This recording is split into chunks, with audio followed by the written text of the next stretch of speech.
Hello dear friends, শহরের ব্যস্ততাকে পেছনে ফেলে আজকের যাত্রা বাংলাদেশের এক চিরচেনা সৌন্দর্যের দিকে।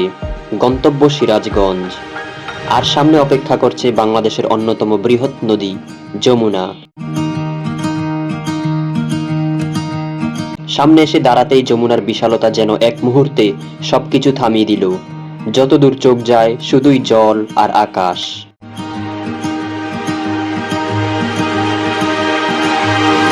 পার থেকে নদীকে দেখা আর নদীর বুকে থেকে নদীকে দেখা দুটো সম্পূর্ণ ভিন্ন অভিজ্ঞতা। তাই এবার নৌকায় পাড়ি জমালাম যমুনার বুকে।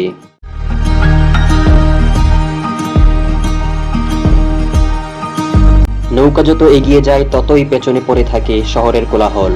চারপাশে শুধু পানি, আকাশ আর বাতাস।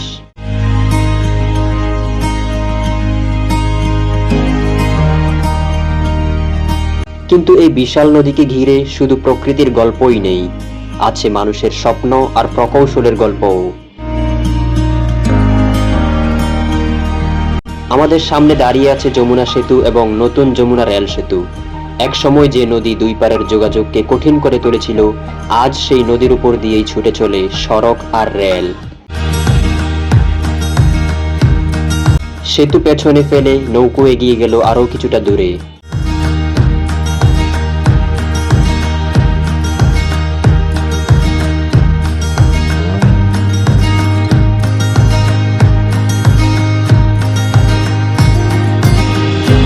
এখানে এসে শহর যেন অনেক দূরে, আছে শুধু যমুনার স্রোত আর প্রকৃতির এক বিশাল নীরবতা।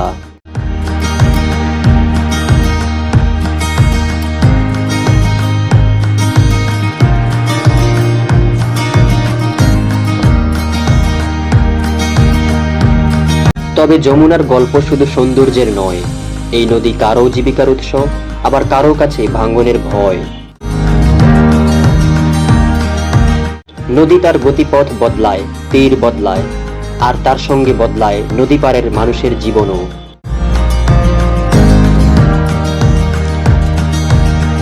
তবুও মানুষ নদীকে ছেড়ে যায় না, কারণ যমুনা শুধু একটি নদী নয়, এটি একটি জীবনধারা।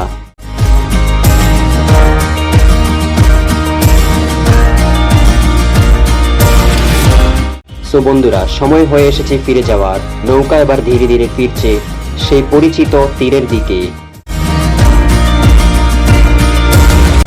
আজকের ভ্রমণ হয়তো এখানেই শেষ, কিন্তু কিছু দৃশ্য ফিরে আসার পরও মনের ভেতর থেকে যায়। এদিকে যমুনার বাতাসেই ঘুরছে উইন্ড টারবাইনের বিশাল পাখা। প্রকৃতির শক্তি থেকে ভবিষ্যতের শক্তির পথে সিরাজগঞ্জ লিখছে নতুন গল্প।